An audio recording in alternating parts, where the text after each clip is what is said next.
ni Vice President and DepEd Secretary Sara Duterte ang ginawang pinakalat na kasinungalingan ni Sal Panelo, which is yung 2028 Duterte tandem. Ni-reject po guys. Ni-inday. Hindi daw po yung totoo. So ngayon, ito yung balita. Basahin natin ha. Sara Duterte rejects Duterte tandem in 2028 election.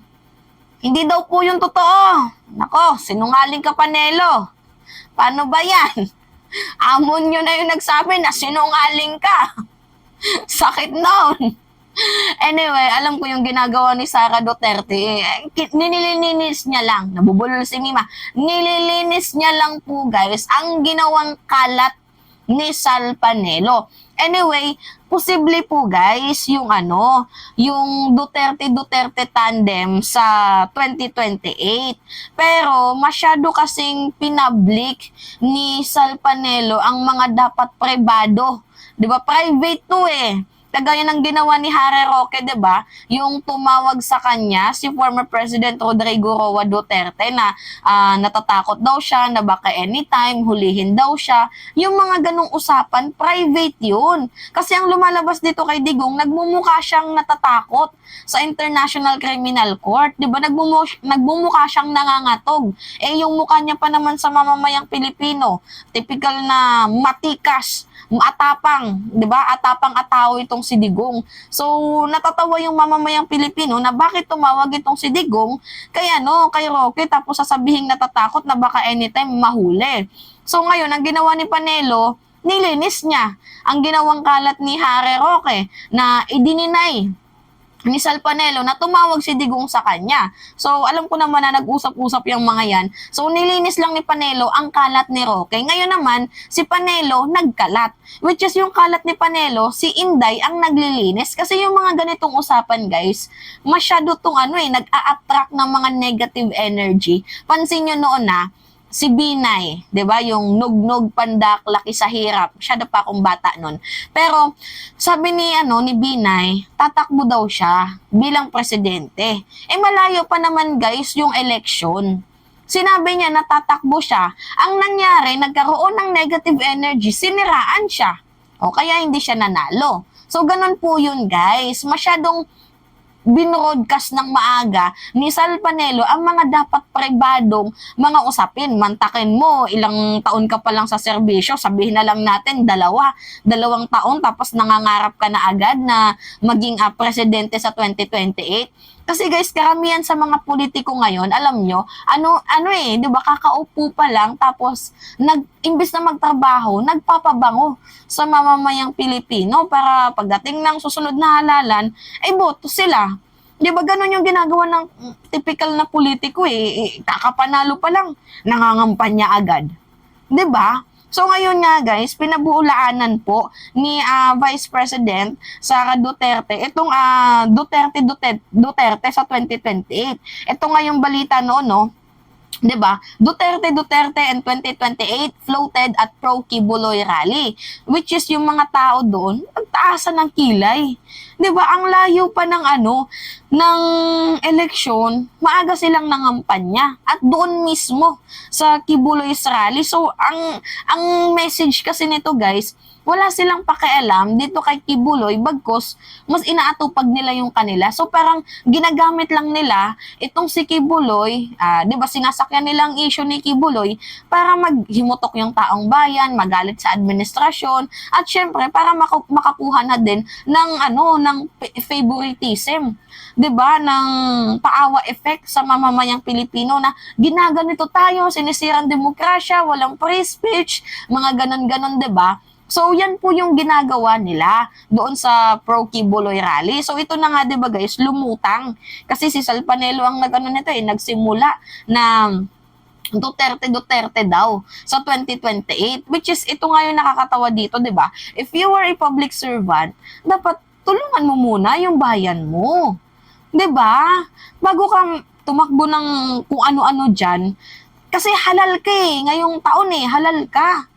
'Di ba dapat sana unahin mo yung paglilingkod, 'di ba? Yung gawa, kawang-gawa, pagtulong sa mga mamamayang Pilipino. Eh wala, ang ginawa ni Sara Duterte, ano pa naman siya noon guys, caretaker pa naman ng bansa. Presidente siya kasi yung presidente natin nandoon sa ibang bansa para sa sa state visit. 'Di ba? Para sa syempre ekonomiya na din. Ang ginawa ni Sara, imbes na patahimikin ng magulong mundo, ang ginawa niya, sumama sa prayer rally, tinotolerate niya. Kaya doon nga guys lumutang itong Duterte 2028. Abay, syempre, nakarang issue pa yun guys. And yung backlash, up to this moment, madami pa din ang nagtataas ng kilay. So itong si Inday, ang ginawa niya, kumambyo siya. Nilinis niya ang kalat na iniwan ni Panelo. Kung kaya sinabi niya na hindi totoo ang Duterte sa 2028. Kasi, guys, imagine kapag pinursue nilang Duterte sa 2028, araw-araw may paninira sa kanila. Lalo pat ngayon, itong si Inday, nakakatanggap daw ng black propaganda, demolition job. Well, para sa akin, yung ginagawa kasi nila, sila din yung nagsimula eh. Hindi naman magkakaroon ng black propaganda itong si Sara kung in the first place tumutulong siya sa ating Pangulo. Actually nga guys, yung totoong demolition job, yung hakbang maisog. Alam nyo kung bakit? Itong hakbang maisog na to guys, ito yung mga grupo na walang ibang ginawa kundi sirain ng administrasyon. Walang ibang ginawa kundi papangitin, 'di ba? Ang muka ng administrasyon, ang pagmukaing masama. Yan yung totoong demolition job. Tapos masyadong pabiktima itong si Inday na siya daw po ang biktima ng demolition job. And after ng biktima siya ng demolition job, di ba, paawa effect yun, biglang lulusob itong balita na Duterte 2028. So kung ngayon gaganapin ng eleksyon, di mananalo yung mga yan kasi nakakuha na sila ng simpatsya sa mga tao. So ngayon, ang ginagawa nila guys, kumbaga, parang pinipreserve nila itong pagiging biktima kuno. So, feeling mga biktima sila, yan yung mga pinapalabas nila ngayon eh.